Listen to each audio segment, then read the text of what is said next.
There's no trying, there's just doing it. The other day I had a conversation over the phone and he was telling me that he's trying to raise this investment fund and let's see how it goes, and he doesn't have anything else to do, so why not, etc. And I said, fuck no, you're not going to try it, because when you say to yourself and to others you're going to try it, you're already allowing for the possibility to fail. Now, of course, we don't know whether we're gonna fail or not, and failure happens and we will learn from that, and next time we'll do it better. But the point is that when you say to yourself and to others you're trying, you're already kind of allowing yourself to fail. You're kind of setting yourself up for possible failure already. And so what you want to do is instead, you want to say, I'm doing this, and you want to believe and really embody that. Because the problem is when you say to yourself, I'm trying, or you express it like on this call to others, you're not only putting yourself into kind of a lower frequency in terms of the beliefs that wrap around that are, who knows, it might work or it might not work. When what you want to have is the mindset that it does work, that you're like, once you kind of get your mind to it, then you create that reality, and as a result you will also communicate differently to others. Because not only did he say to me he's trying, which triggers in my mind, oh, he's trying, so probably that doesn't sound very convincing, so I wouldn't invest. And obviously, even without using that language, the way he will show up in front of others, possible investors, etc., is the same. It will not come across convincingly, and as a result it will actually fail, possibly. And then the person will tell themselves that, oh yeah, I only wanted to try anyway, so I knew it might not work. So all the way back to the beginning, you want to be like, no, I'm doing this, and you want to commit yourself to it, and you want to put all your energy into it, and you want to communicate that to other people as well. And as a result, you will show up differently, they will react differently, they will invest, etc. And so that applies obviously not just to investing or anything, but anything you put your mind to, you want to have full conviction behind it. And if you don't have full conviction behind it, then maybe it's not what you want to do in the first place.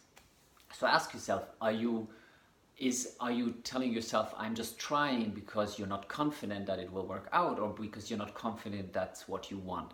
Because if you're not confident that what you want, you don't have the drive and energy that's needed to make it happen. So it kind of is already setting up for yourself for failure. But if it is what you really want to do, and you're just saying trying because you want to be humble, or you're just not certain and you don't want to overpromise, that is kind of the wrong way. Don't do that. Like, say, I'm doing this. And not, of course, every time you're doing something, we can possibly fail, right? So many things can go wrong. It can be us making mistakes. It can be the market can be difficult, not the right people showing up, whatever it is. Maybe it's a great idea, but the wrong time. We don't know that. But of course, in the moment we commit ourselves doing something, we believe it can be done. Otherwise, we wouldn't be doing it in the first place. So once you have that belief system, you also want to embrace the conviction that this is the thing you want to do and that you're going to be successful. And you want to communicate that to others. So therefore, there is no trying. Like when you're saying you're trying, again, you're setting yourself up for failure. And we constantly do that, not only like in kind of terms of project. And again, I used an investment fund as an example, but you can take anything like getting a job, studying, learning a new skill, learning a new sport, having a successful date, impressing a girl or guy. Whatever it is, like anything, like you never want to try, you want to actually do it, and then let's see what happens. But you want to have the conviction doing it. Otherwise, if we constantly do it in every day, also how we show up to ourselves, we think, oh, this is really difficult, oh, this looks really difficult, oh, this looks really inconvenient, so I'm just gonna try it, I'm gonna taste it, I'm gonna check it out.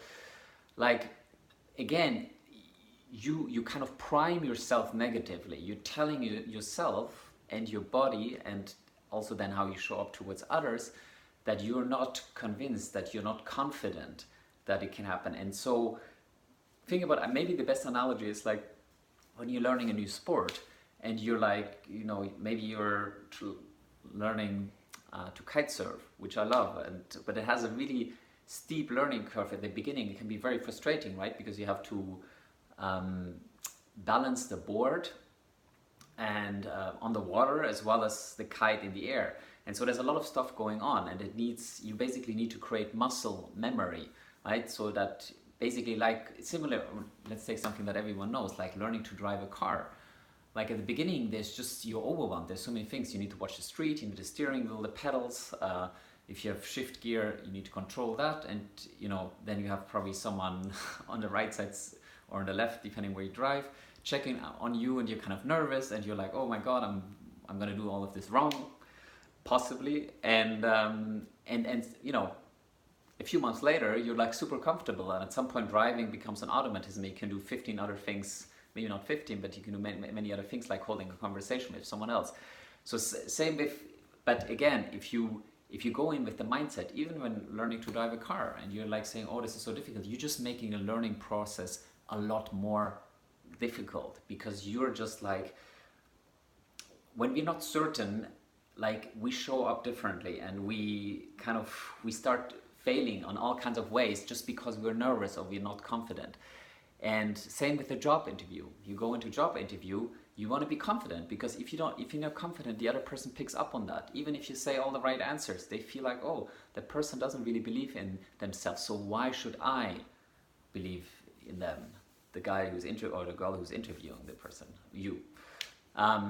So whenever you do something, whatever it is, how little or small or how big, doesn't matter, you want to be convinced, and then 100% in doing that, or don't do it. Like, there's no point in going the middle way. It's just as stupid and useless as worrying. Like the thing of worrying doesn't make any sense. Like, if you think something could go wrong, right, take action, do something about it, or enjoy your time. But the act of worrying itself is just useless. So the same is with trying.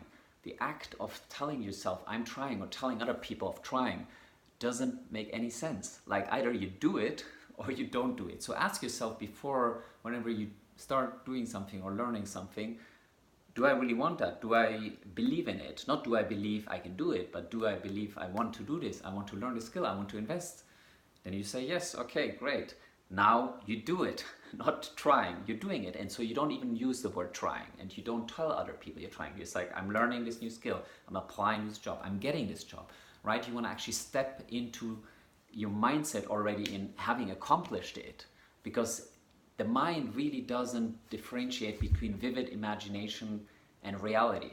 So once you tell your mind something is already a reality, instead of the opposite, which would be, oh, I'm trying something, you're going to go in with much more confidence, and as a result, your whole body will work with you rather than against you. Otherwise, you're cautious and you're like anxious, and it's just going to result in possibly in the actual failure. You just made the failure much more likely.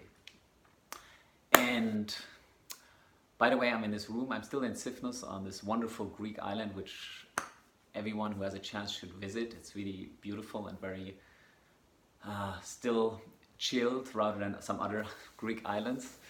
But it's so windy, so I'm inside my room.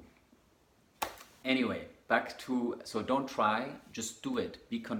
Ask yourself, do you really want to do it? Once you say yes, you just do it, and you go in with full convictions. And once you approach things like that, they will actually start happening, and things that you didn't believe before possible will become possible, and life will never be the same again.